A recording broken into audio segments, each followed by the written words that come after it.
Welcome back to Shortcut Suitcase, the only travel show where we treat your passport like a weapon and your reading glasses like a badge of honor. I'm talking to you, the 65-plus traveler who still gets that electric feeling in your chest when the plane lifts off the runway. You know exactly who you are. You've earned every single one of those frequent flyer miles, and today we are dismantling one of the most persistent myths in modern travel. Ready? Here comes. Walking tours are not supposed to feel like a military training exercise. Somewhere along the way, the travel industry decided that the only legitimate way to experience a city is to strap on your sneakers at 7 in the morning, follow a 26-year-old guide named Sebastian, who walks like he's being chased, and spend 4 hours pretending your knees feel totally fine on medieval cobblestones. You smile. You nod. You photograph a fountain. You die a little inside. And then Sebastian cheerfully announces there are 3 more miles to go before lunch. This is episode 6 of our Global Mastery series, and we are calling it the Mobility Matrix, because today we are not just talking about getting around. We are talking about a complete philosophical revolution in how you interact with the cities of this world.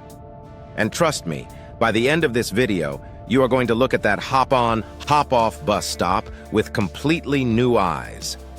But first, let's have an honest conversation about something the travel brochures never mention. Aging has this incredible PR problem. The moment you hit a certain age and you start making any kind of accommodation for your body, the world decides you have 1 foot in the rocking chair. You ask for a seat on a walking tour and someone hands you a pamphlet for a retirement cruise. You mention that cobblestones are genuinely terrible for your joints, and suddenly you are being steered toward the gift shop. It's absurd, and frankly, it is deeply insulting to a generation of travelers who have more curiosity, more resources, and more hard-won perspective than any other demographic on Earth. So we are flipping the script today, completely and unapologetically. Let's start with the single greatest piece of travel infrastructure that the world has built specifically to serve the mobile, curious, aesthetically hungry traveler, and which for some baffling reason gets dismissed as a tourist trap. I'm talking about the hop-on, hop-off bus, the double-decker, the big red rolling platform of absolute genius. Here is what nobody tells you about these buses. They are not for people who cannot be bothered to walk. They are for people who understand the value of perspective. When you are down on the ground weaving through crowds in a narrow alley, you see cobblestones, other people's backpacks, and the occasional pigeon. When you're on the upper deck of a hop-on, hop-off bus moving through Rome or Prague or Lisbon, you see roof lines. You see how the city actually connects to itself. You see the logic of the architecture, the geography, the history.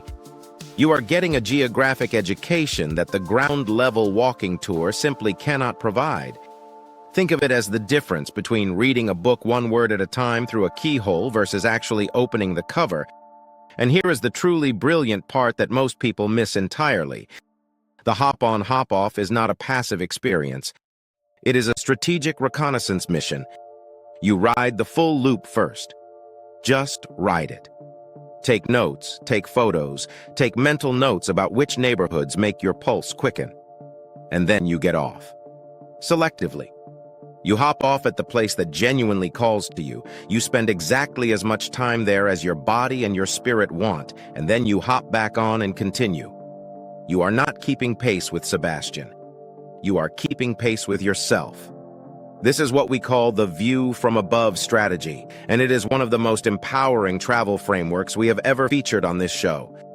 Now let's talk about the hack that has quietly been changing the game for smart travelers everywhere, and which still somehow carries an unnecessary social stigma that we are officially dissolving right now in front of the entire internet.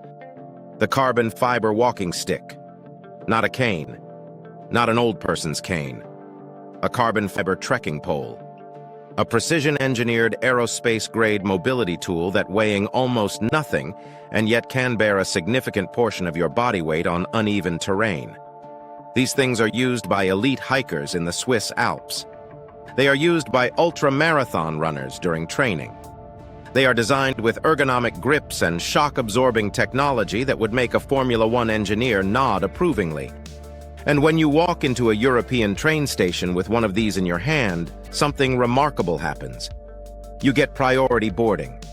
Not because anyone feels sorry for you, not because you are shuffling along with a vacant expression, but because you are visibly equipped with a mobility aid, and the transportation systems of most European countries have built-in provisions for exactly this situation. You move to the front of the line. You get on the train before the crowd. You secure your seat, your bags, your position, all before the general stampede begins. That carbon fiber stick just transformed you from a person navigating the chaos into a person who bypasses it entirely. And the stability benefits on cobblestones are genuinely not a small thing. We laugh about cobblestones, but they are actually a legitimate physical hazard. Uneven, wet, centuries old, and utterly indifferent to your comfort. The walking stick gives you a third contact point with the ground. Biomechanically, that is a massive shift in your stability profile. You are not walking differently. You are walking better. You are walking the way mountain climbers walk, with intention and with mechanical advantage. The reframe we want you to carry with you out of this video is this: using tools that enhance your capability is not a sign of decline. It is a sign of intelligence. Every professional in every field uses tools. Surgeons use tools. Architects use tools. Pilots use tools. Travelers should use tools. The question is never whether you need assistance. The question is whether you are smart enough to use the best assistance available. And you are. Obviously you are. You are watching this show. Now let's zoom out for a moment and talk about the deeper principle behind everything we are discussing today, because this is where the real revolution lives. Travel at 65 and beyond is not a lesser version of travel at 30. It is a different category entirely. When you were 30, travel was about accumulating experiences. You were collecting stamps, literally and figuratively. How many countries, how many beaches, how many parties, how many stories to tell? That was wonderful and appropriate for that season of life. What you are doing now is different. Now you travel to understand. You travel with context. You travel knowing that the cathedral you are looking at took 200 years to build, and that somehow feels personal to you in a way it never could have when you were younger. You travel with patience for the slow moments and the sudden moments and the moments that do not photograph well, but stay with you for years. You travel knowing exactly what kind of hotel pillow situation you require for a functioning next morning, and there is absolutely nothing wrong with that. The mobility matrix is not about overcoming the limitations of age. It is about designing a travel experience that is precisely calibrated to who you actually are right now. The person with the carbon fiber stick and the hop-on, hop-off day pass and the window seat on the upper deck is not settling.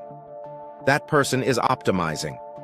That person is having a better day in that city than 90% of the people who are following Sebastian. We want you to go places. We want you to see things. We want you to come home with stories that make your grandchildren put down their phones. And we want you to do it on your own terms, with the tools that work at the pace that serves you, from the perspective that actually lets you see what is there. That is the whole point of this show, and that is the whole point of this episode. Now, before we wrap up, we have a small but genuinely important request that takes about 4 seconds and makes a huge difference.